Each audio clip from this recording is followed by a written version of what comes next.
This video shows you how to resize a spreadsheet so that it will print on one page.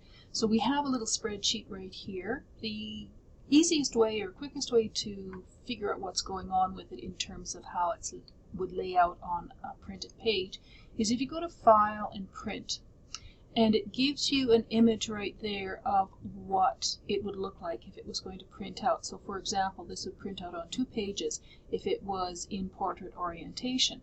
So the first thing to think about is to change the orientation from portrait to landscape, which fits many spreadsheets a lot better than portrait orientation, but it's still printing out on 2 pages.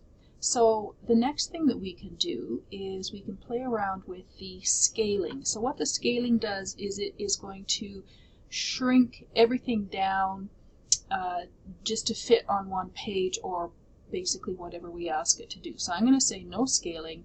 I'm going to say fit sheet on one page. Now be careful with this, because if you have a huge spreadsheet over 5 or 6 or 10 or 20 pages and you tell it to fit sheet on one page, it will, but it may shrink the font down so tiny that nobody would be able to read it. So this isn't sort of a one size fits all kind of a thing.